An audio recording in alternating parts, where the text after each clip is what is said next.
பணம் வீக்கம் எல்லாரையும் பாதிக்கிறது. ஆனால் ஒரே மாதிரி அல்ல. சிலர் லாபம் பார்க்கிறார்கள், சிலர் கடுமையாக இழக்கின்றார்கள். லாபம் பார்ப்பவர்கள், கடன் எடுத்தவர்கள்.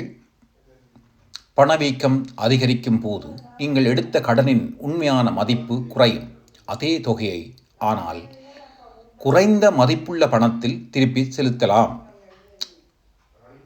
உதாரணம், வீட்டு கடன் எடுத்தவர்கள். இரண்டாவது, சொத்து வைத்திருப்பவர்கள். வீடு, நிலம், தங்கம் போன்றவை விலை உயர்கிறது. பணவீக்கத்துடன் சேர்ந்து மதிப்பு அதிகரிக்கும். ரியல் எஸ்டேட் முதலீட்டாளர்கள், தங்க முதலீட்டாளர்கள் லாபம் காணலாம். மூன்றாவது, பெரிய நிறுவனங்கள். சில நேரங்களில் சில நிறுவனங்கள் விலையை உயர்த்தி லாபத்தை அதிகரிக்க முடியும். உதாரணம், அமேசான், ஆப்பிள் போன்ற வலுவான பிராண்டுகள் உள்ள நிறுவனங்கள்.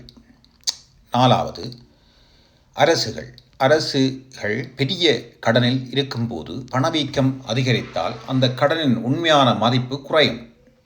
அதனால் அரசுகளுக்கு அளவு அம்சமான நன்மை இருக்கலாம். இழப்பவர்கள்: ஒன்று, ஊதியம் பெற்று வாழ்பவர்கள். ஊதியம் அதேபடி இருந்தால் செலவுகள் அதிகரிக்கும், வாழ்க்கை சிரமமாகும். நடுத்தர வர்க்கம் அதிகமாக பாதிக்கப்படும். இரண்டாவது, சேமிப்பு வைத்திருப்பவர்கள். வட்டி குறைவாக இருந்தால் பணத்தின் மதிப்பு குறையும். சேமித்த பணம் மெதுவாக மதிப்பு இழக்கும். மூன்றாவது, ஓய்வூதியம் பெறுபவர்கள். நிலையான வருமானம் விலை உயர்வுடன் சமமாக அதிகரிக்காது, வாழ்க்கை செலவு அதிகரிக்கும். நான்காவது, ஏழை மக்கள் வருமானம் குறையும், உணவு, எரிபொருள் போன்ற அடிப்படை செலவுகள் அதிகரிக்கும். அதிக பாதிப்பு இவர்களுக்குத்தான். பணவீக்கம் ஒரு மறைமுக வரி மாதிரி. பணம் வைத்திருப்பவர்களிடம் இருந்து மதிப்பு குறையும். கடன் எடுத்தவர்கள் மற்றும் சொத்து வைத்திருப்பவர்களுக்கு நன்மை.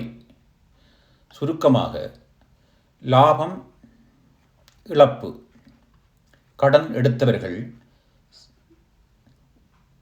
ஊதியம் பெறுபவர், சொத்து வைத்திருப்பவர்கள், சேமிப்பு வைத்திருப்பவர்கள், சில பெரிய நிறுவனங்கள், ஓய்வூதியம் பெறுபவர்கள், அரசுகள், ஏழை மக்கள்.